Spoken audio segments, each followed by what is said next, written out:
রোজ সকালের মতো আজও উপস্থিত হয়েছি উন্নত কৃষি প্রযুক্তির বার্তা নিয়ে। সকলকে স্বাগত জানিয়ে শুরু করছি আজকের অন্নদাতা। শুরুতেই দেখুন আজকের হেডলাইন্স। মাছ ও পুকুরের পরিচর্যা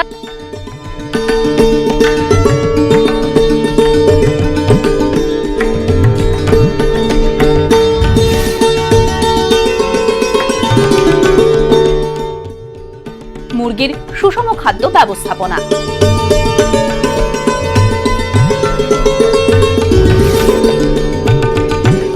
লাভজনক ছাগল পালন।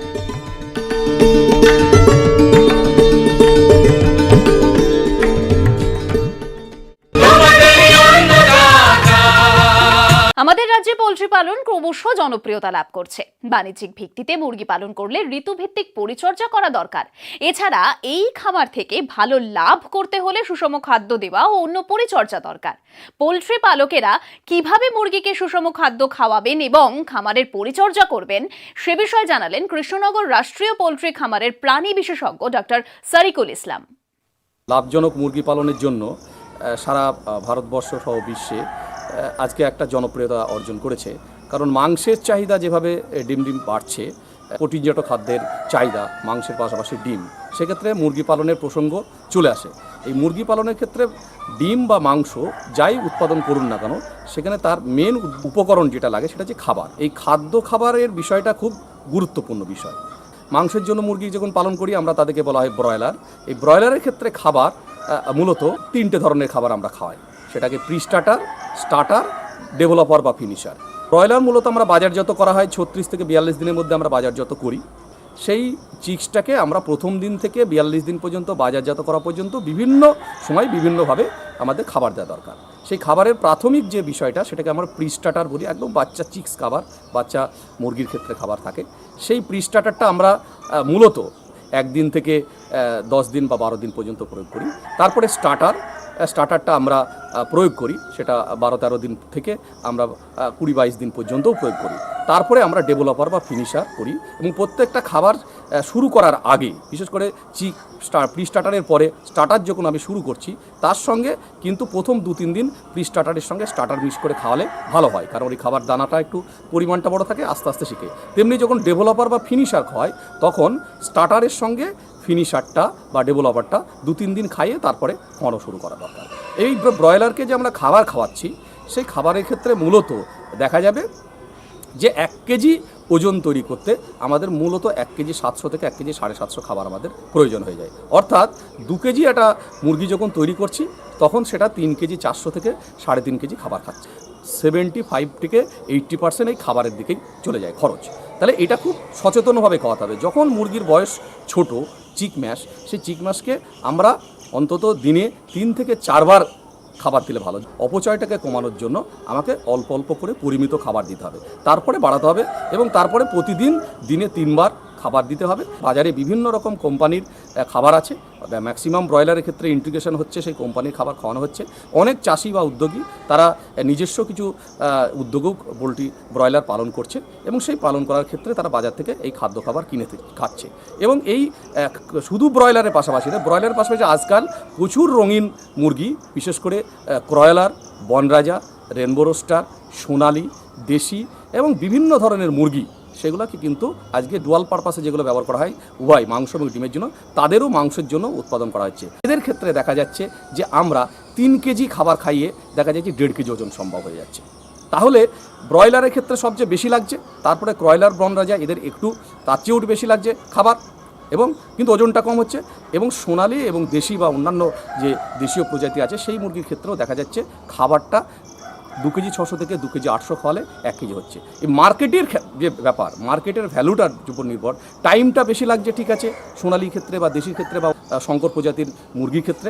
এই ধরনের দেশীয় মুরগির জন্য কিন্তু তাদের বাজারটা খুব ভালো, মাংসের গুণগত চাহিদা কাস্টমারদের কাছে একটা ভালো গ্রহণযোগ্যতা আছে। সর্বোপরি মুরগি উৎপাদনের ক্ষেত্রে চাষিদের এখন একটা ভালো বাজার আছে। তার যে উপাদান, ভুট্টা প্রধান উপাদান বা অন্যান্য সয়াবিন থেকে অন্যান্য উপাদান, সেগুলো এখন উৎপাদন হচ্ছে।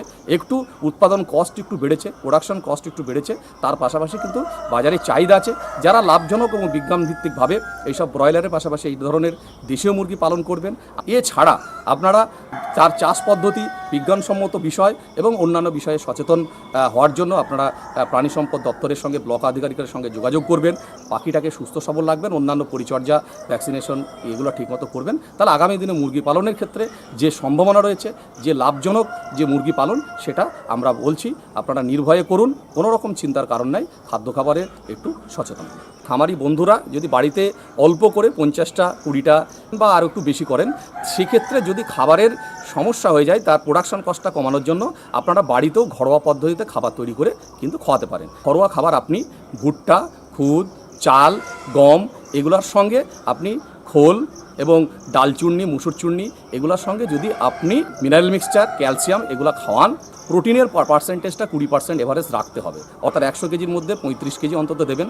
তার উপজাত যেটা আছে, অর্থাৎ তার গমের খোসা, ধানের খোসা মানে কুঁড়ো হতে পারে, 1 ভাগ দেবেন শস্য, 1 ভাগ দেবেন শস্যের উপজাত, আর 1 ভাগ দেবেন প্রোটিনজাত খাবার।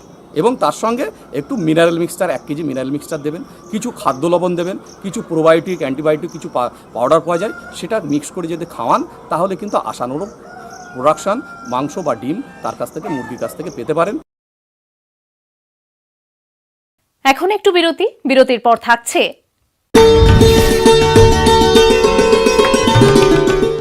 মাছ ও পুকুরের পরিচর্যা।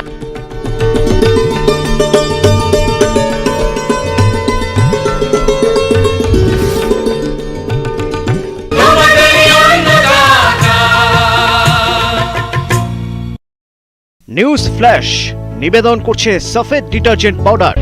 সফেদের 400 গ্রাম প্যাক এখন মাত্র 22 টাকায়।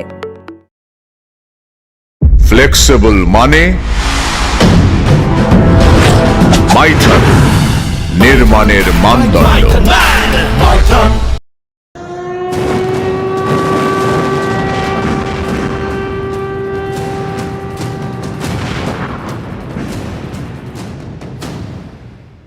দুশো 19 জন পড়ুয়াকে নিয়ে রোমানিয়া থেকে বিশেষ বিমান মুম্বাইয়ে পৌঁছে গেছে। সেই ছবি আপনাদের এই মুহূর্তে দেখাচ্ছি, মুম্বাই বিমানবন্দরের ছবি, যেখানে 219 জন পড়ুয়াকে নিয়ে রোমানিয়া থেকে বিশেষ বিমান মুম্বাইয়ে পৌঁছে গিয়েছে।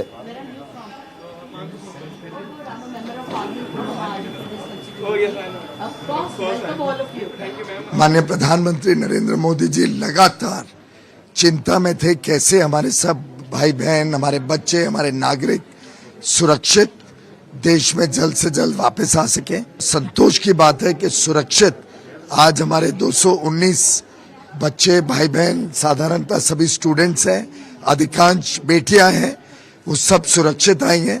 प्रधानमंत्री मोदी जी ने मुझे विशेष मुंबई भेजा कि मैं इनका स्वागत करूं, इनकी देखरेख करूं। डॉक्टर जयशंकर दिन रात उनके अधिकारियों के साथ संपर्क बनाए हुए हैं, विदेश के मंत्रियों के साथ संपर्क बनाए हुए हैं। हम प्रतिबद्ध हैं कि भारत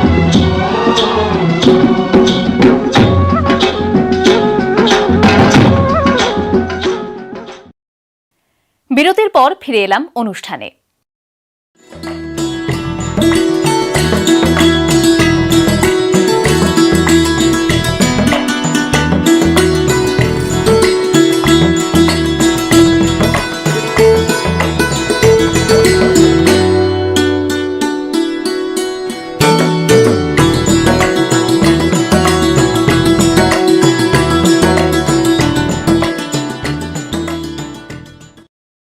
মাছের উৎপাদন ভালো পেতে সারা বছর ধরে বিজ্ঞানসম্মত পরিচর্যার দরকার। তাছাড়া ঋতু পরিবর্তনের সাথে সাথে মাছ ও পুকুরের সঠিক পরিচর্যার দরকার হয়।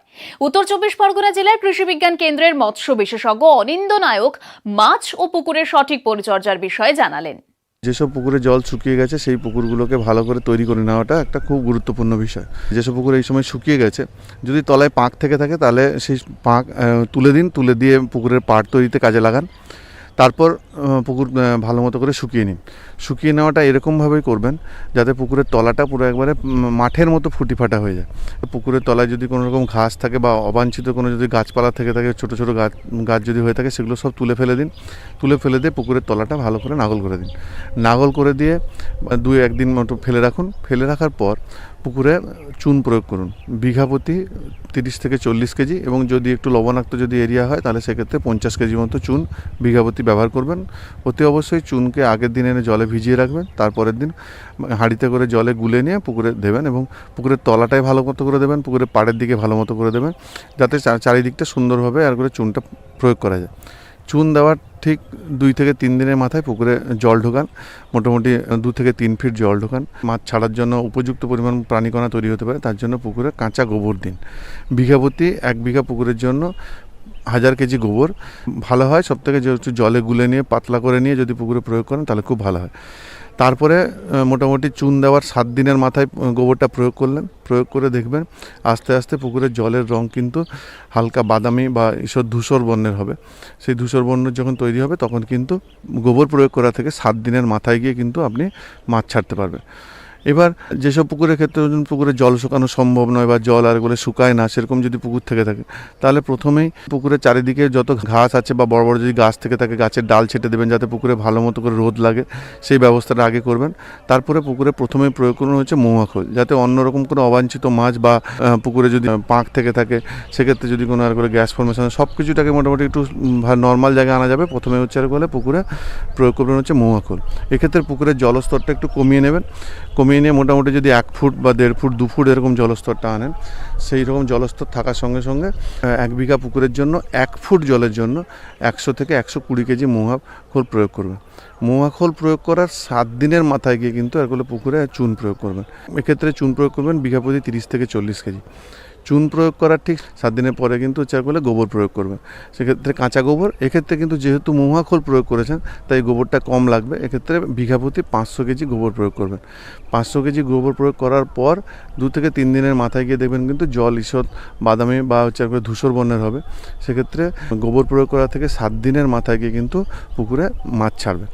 পুকুরে আপনি ধানি মাছ ছাড়ুন বা হচ্ছে ডিম পোনা ছাড়ুন বা হচ্ছে চারা মাছ ছাড়ুন, যাই মাছ ছাড়ুন না কেন, পুকুর প্রস্তুতিকরণ করাটা কিন্তু এইভাবেই কিন্তু একবারে থাকবে।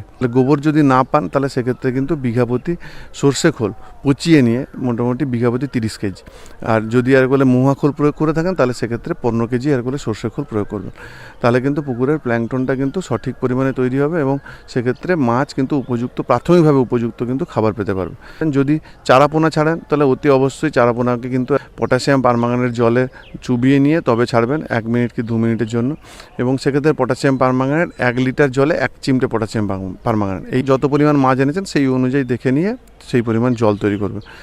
আর যদি ধানিপোনা ছাড়েন তাহলে সেক্ষেত্রে ধানিপোনাও কিন্তু আর বলে পটাশিয়াম পারম্যাঙ্গানেট চুবিয়ে নিয়ে ছাড়বেন। 60 থেকে 70% রোগ কিন্তু এখানে নিরাময় করে তারপরে পুকুরে কিন্তু আপনি মাছ ছাড়ছেন, তাহলে আপনার পুকুরে কিন্তু মাছটা সঠিক যাচ্ছে যাতে কোনো রকম রোগ জ্বালা না থাকে। আর যারা ডিম পোনা ছাড়বেন তাদের সেক্ষেত্রে কিন্তু কোনো এরগুলো পটাশিয়াম পারম্যাঙ্গানেট ডোবানোর দরকার নেই, সেক্ষেত্রে কিন্তু ডাইরেক্ট ডিম পোনা ছাড়বেন। কিন্তু ডিম পোনা ছাড়ার ক্ষেত্রে প্রাথমিকভাবে পুকুরে আগে কিন্তু এরগুলো যেসব পোকাগুলো তৈরি হয় সেই পোকাগুলো কিন্তু 24 ঘন্টা আগে মেরে ফেলতে হবে। সেই মেরে ফেলাটা এভাবে হবে যে আপনি পুকুরে কেরোসিন তেল প্রয়োগ করতে পারেন, বিঘা প্রতি 15 থেকে 20 লিটার কেরোসিন তেল প্রয়োগ করতে পারেন, যে কোনো টাইপের ক্লিনার ব্যবহার করতে পারেন, বা সাবান গুঁড়ো এবং হচ্ছে এরগুলো যে উদ্ভিজ তেল, মানে যেগুলো আমরা খাবারের জন্য ব্যবহার করি না, কম দামি তেল যেগুলো হয়, তিল তিসির তেল, এরকম তেলের কিন্তু দ্রবণ বানিয়ে নিতে পারবেন। সেক্ষেত্রে তেল থাকবে 2.5 কেজি এবং হচ্ছে সাবানের গুঁড়ো হচ্ছে 7.5 কেজি। এইটাকে ভালো মতো করে তেলের মধ্যে ভালো করে ফুটিয়ে নিয়ে তবে কিন্তু এরগুলো একটা দ্রবণ তৈরি হবে। সেই দ্রবণটা যদি ছড়িয়ে দেন 24 ঘন্টা আগে, তাহলে দেখবেন কিন্তু পোকাগুলো এরগুলো মারা যাবে। তখন একটা চট জাল দিয়ে টেনে নিয়ে সে মরা পোকাগুলোকে তুলে নিয়ে পুড়িয়ে ফেলুন। যদি দেখেন যে পুকুরের তলায় পাঁক যদি 6 ইঞ্চি পাঁক থাকে তাহলে সেই পাঁক তোলার দরকার নেই। সেটা আমাদের ক্ষেত্রে কিন্তু একটা ভালো জিনিস যে পাড়টাকে ভালো মতো করে করবেন যাতে বাইরের থেকে কোনো রকম বর্ষার জল যেন আপনার পুকুরে না ঢোকে। পাড়টা উঁচু হবে, মিনিমাম যাতে 2-3 ফুট চওড়া হয়। এবং যদি চারাপোনা চাষ করেন তাহলে সেক্ষেত্রে পুকুরের গভীরতা, পাড় সমেত পুকুরের গভীরতা থাকবে কিন্তু 7 ফিট, অর্থাৎ জল যেন 5 থেকে 6 ফিট জল যেন অবশ্যই থাকে। আবার যদি আপনি ধানিপোনা চাষ করেন তাহলে সেক্ষেত্রে আপনার পুকুরের গভীরতা থাকবে পাড় সমেত কিন্তু 5 ফিট। আর যদি আপনি ডিম পোনা চাষ করেন তাহলে ডিম পোনা চাষ করার ক্ষেত্রে কিন্তু পুকুর কিন্তু অগভীর হবে, আপনার পুকুর 4 থেকে 4.5 ফিট হলেই যথেষ্ট, এর থেকে যেন বেশি না হয়। তাতে কিন্তু আর বলে আপনার মাছ চাষটাও ভালো হবে, মাছ ভালো থাকবে, মাছ সুস্থ সবল থাকবে।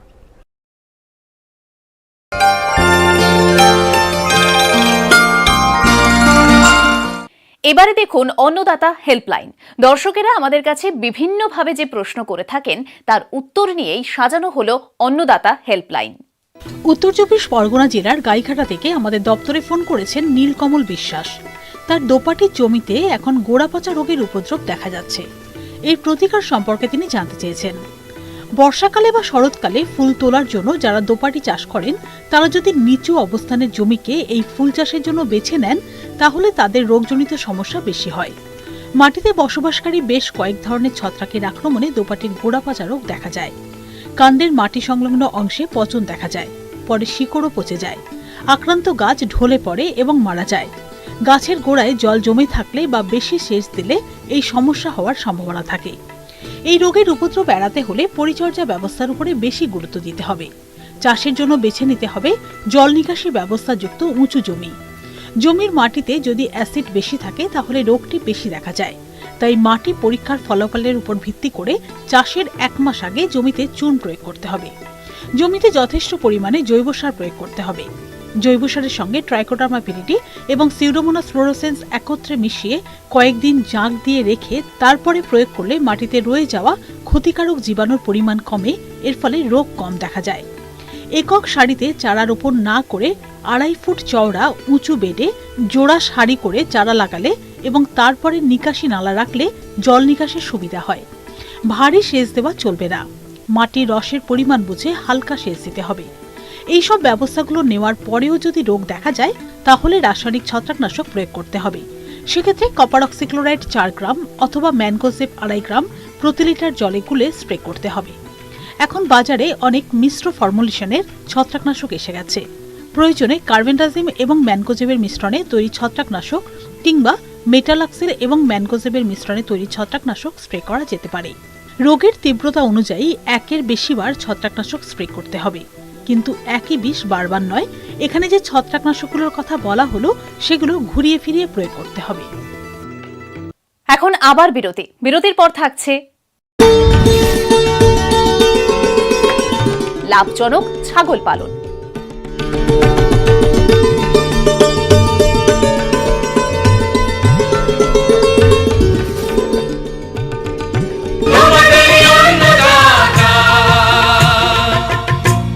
প্রাণী পালনের মধ্যে ছাগল পালন অন্যতম।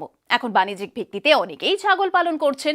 আবার ছাগল খামার গড়ে তোলার জন্য কয়েকটি সরকারি প্রকল্পের সহায়তাও পাওয়া যাচ্ছে। তাই অনেকেই এই প্রাণীটি পালনে আগ্রহ দেখাচ্ছেন। নদিয়া জেলার কৃষ্ণনগর ব্লকের কৃষক অরবিন্দ হালদার বাণিজ্যিকভাবে ছাগল পালন করছেন। বাংলার কালো ছাগল পালনে খামারি তার অভিজ্ঞতা জানালেন। আমি আগে মার্বেলের কাজ করতাম, মার্বেলের কাজ করি, এখনও পর্যন্ত মার্বেলের কাজ করি। সাইড বিজনেস করার জন্য দেখলাম যে ছাগলের ব্যবসাটা সবথেকে লাভজনক ব্যবসা। যেহেতু ছোটোকাল থেকে আমরা ছাগল দেখে আসছি এবং আমরা ছোটোবেলা থেকে ছাগল পুষতাম। বর্তমানে মুর্শিদাবাদে একটা ছাগলের ফার্ম আসছে এবং আমরা ওখানে ফার্ম চালাই। আমাদের এখানে ছাগলের ফার্মটা পরিকল্পনা করে করলাম বৈজ্ঞানিক পদ্ধতিতে। এখানে মাচা হাইট করে ছাগলের ফার্মটা তৈরি করেছি। লম্বায় আছে আপনার টোটাল 44 ফুট আর আড়ে আছে 20 ফুট। বারান্দাটা 44 ফুট বাই 10 ফুটের বারান্দা করা আছে, যে ছাগলের বৃষ্টির সময় দাঁড়ানোর জন্য কিংবা দিনের বেলায় বেরিয়ে রাখার জন্য এই জন্য করা আছে। ব্ল্যাক বেঙ্গল ছাগল আমরা মাথার প্ল্যান নিয়ে যে ব্ল্যাক বেঙ্গল নেব, কেননা ব্ল্যাক বেঙ্গলের মতো প্রফিট অন্য কোনো ছাগলের নেই। যেমন প্রত্যেক বছর একটা ছাগলে 3টো বাচ্চা দেয়, 4টো বাচ্চা দেয় এবং 2টো তো কমন বাচ্চা দেবেই। তো এখন বর্তমানে আমার ছাগল এখানে টোটাল ছাগল আছে 30টা, প্রায় 22টা ছাগল এখন বাচ্চা হবে। প্রতিটা ছাগলে 2টো করে বাচ্চা হয়। অলরেডি আমার এখন বর্তমানে 3টে ছাগলের বাচ্চা হয়েছে আর বাকি 22টা ছাগলের বাচ্চা হবে। এই 1 মাসের মধ্যে বাচ্চাগুলো হবে। 3টে গড়গড়ন ধরলে পরে তাও আপনার একটা ছাগলে 6টা করে বাচ্চা হয় বছরে, কিন্তু অন্য কোনো ছাগলে কোনো অন্য জাতে এই ধরনের বাচ্চা পাওয়া যায় না। আর দ্বিতীয়ত হচ্ছে মার্কেট চাহিদা সবসময়ের জন্য বেশি। এর মাংসটাও খুব সুন্দর, টেস্টি, দামও পাওয়া যায় ভালো। বর্তমানে মাংসের দাম চলছে 650 টাকা কিলো। কারণ আপনার একটা বাচ্চা ছাগল যদি আপনার 6 মাস ওকে টাইম দেওয়া যায়, আমরা যেসব খাবার খাওয়াই সাইলেজ, ভুট্টা, গুঁড়ো, গমের খোল, ছিলকা, তাছাড়া নেপিয়ার ঘাস লাগানো আছে, নেপিয়ার ঘাস খাওয়াই। তাছাড়া আমাদের ওদিকে মানে বাড়ির আশেপাশে বাগানে সব কাঁঠালে পাতা টাতা এগুলো খাওয়াই। কিন্তু ছাগলের থেকে কি গ্রোথটাও ভালো হয়, প্রোটিনও ভালো পায় এবং ছাগলটা বাড়তি হয় ভালো। তো এখন আমরা দেখছিলাম যে সবথেকে ব্ল্যাক বেঙ্গল ছাগলটা সবথেকে উপকারী বেশি এবং লাভজনক ব্যবসা হিসাবে ছাগল ব্যবসা সবথেকে লাভজনক ব্যবসা। কিন্তু প্রথমত ওর 2 মাস 3 মাস তো মায়ের দুধই খেয়ে বড় হয়। এবার তারপর থেকে যে মানে খরচাটা হয় একটা ছাগলের পিছনে, দিন গড়গড়ানো হিসাব ধরতে গেলে পরে ওষুধ দিয়ে একটা ছাগলের খাওয়ার খরচা দিয়ে 10 টাকা খরচা যায় পার ডে। এর বেশি খরচা যেতে পারে না। একটা ছাগলের 10 টাকা মানে ইনাফ, মাসে 300 টাকা হয়। এবার একটা ছাগল আপনি যদি 1 বছর করেন তো 1 বছর হিসাব করতে গেলে পরে আপনার 3,3600 টাকা, খুব জোর আপনার হার্ডলি টোটাল খরচা আছে 3,000 টাকা। এবার 3,000 টাকা একটা ছাগল আপনার করে ম্যাক্সিমাম আপনার 14,000 টাকা কিংবা 12,000 টাকা বিক্রি হলে পারে, তাও তো আপনার 8-9,000 টাকা প্রফিট থাকছে। এক বছরে আপনার একটা ছাগল মানে ঠিকভাবে যদি আমরা মেনটেনেন্স করি 25-26 কিলো ওজন ধরবে। ব্ল্যাক বেঙ্গল যেটা আমাদের দেশি ব্ল্যাক বেঙ্গল, এর তুলনায় অন্য ছাগল কোনো কিছু না। হয়তো অন্য ছাগলের গোদ বাড়ে বেশি কিন্তু দাম কম মার্কেটে। তাছাড়া বছরে ওরা 14 মাসে দুটো বাচ্চা হয়, 7 মাস অন্তর একটা বাচ্চা হয়, ওদের বাচ্চার সংখ্যা কম। ভ্যাকসিন আমরা যেমন পিপিআর ভ্যাকসিনটা দিই, ঠিক আছে, পক্সের গোট পক্সের ভ্যাকসিনগুলো, এগুলো সব আমরা নিজেরাই করি। এবার যখন ওদের মানে কৃমি ওষুধ থেকে মানে যখন খাওয়ানোর দরকার তখন আমরা ঠিকভাবে খাইয়ে দিই। তাছাড়া অন্য কিছু আমাদের এখানে খরচা লাগে না। প্রায় এখানে চারিধারে পুরো টিন দিয়ে ঘিরে আছে, যেহেতু মাথার নিচের থেকে হাইটটা করা আছে আপনার 4.5 ফুট হাইট করা আছে। যে ছাগলের পেচ্ছাপ পায়খানা যেটা রাত্রিবেলায় ওরা ওখানে ঘর থেকে পড়ে আর কি, সেটা নিচে পড়ে, একটা নিউমোনিয়া গ্যাস তৈরি হয়, তার জন্য ছাগলের অসুখ বিসুখটা বেশি তৈরি হয়, তার জন্য আমরা মাথাটা করেছি। এরা 3 ফুটের হাইটের বেশি মানে নিউমোনিয়া গ্যাসটা উপরে উঠতে পারে না, তার জন্য আমরা 4.5 ফুট হাইট করেছি। আর যেসব পেচ্ছাপ টেচ্ছাপ মলটা সেগুলো পড়ে সেগুলো পরিষ্কার রীতিমতো আমরা সকালবেলায় করে ফেলে দিই। আমাদের লোক রাখা আছে কাজের। যে ছাগল এমন একটা পশু যে নিজের গায়ে ঠান্ডা লাগলে পারেও এটা ভাবতে যে আমার ছাগলের গায়েও ঠান্ডা লাগছে। মাঝে মাঝে আমরা যেমন এই চুনটা দিয়ে পরিষ্কার করি, 15 দিন পর হোক কিংবা সপ্তাহে 12 দিন 13 দিন পর পর পুরো চুন দিয়ে ওটাকে পুরো পরিষ্কার করে নিই। সেট হিসাবে পটাশিয়ামটা ব্যবহার করি। ছাগলও এমন একটা প্রাণী যাকে পরিষ্কার জল পরিষ্কার খাবার দিলে পারে তার শরীরে রোগ বালাই খুবই কম হয়। সামনে একটা জায়গা রাখা আছে, এই কারণে এই ছাগলটা সকালবেলায় ঘর থেকে বেরোবে, ওখানে খাবে, খাবার দেওয়া হয়। আমার এই ঘরটা তৈরি করতে খরচা হয়েছে 2.5 লক্ষ টাকার মতো খরচা হয়েছে। ঘরটা টিন দিয়ে, বাঁশ দিয়ে, কাঠ দিয়ে, টোটাল মানে কারেন্টের খরচা, লাইন টাইন পাইপ, জলের টিউবওয়েল থেকে শুরু করে সব কিছু টোটালে আমার খরচা হয়েছে 2.5 লক্ষ টাকা। আমার ক্যাশ টাকা খরচা হয়েছে। আমি এই 2.5 লক্ষ টাকা ক্যাশ দিয়ে, আর বর্তমানে আমি ছাগল কিনেছিলাম ফার্স্টে 4খানা, তারপরে ধীরে ধীরে আমি আস্তে আস্তে বাড়িয়ে এখন বর্তমানে আমার কিছু ছাগল এখান থেকে আমার উৎপন্ন হয়েছে, আর কিছু ছাগল আমি বাইরে থেকে নিয়ে আমার মোটামুটি টোটাল এখন 30 পিস ছাগল আমার কাছে আছে অলরেডি। এই অনুষ্ঠানটি আপনাদের কেমন লাগছে, আপনারা আর কি কি দেখতে চান অন্নদাতা অনুষ্ঠানে জানিয়ে চিঠি লিখুন। আমাদের ঠিকানা Annadata, News 18 Bangla, Godrej Waterside, tower 1, Salt Lake, sector 5, Kolkata 91। অনুষ্ঠানটি আজকের মতো এখানেই শেষ করছি। আবার দেখা হবে কাল সকালে। নমস্কার।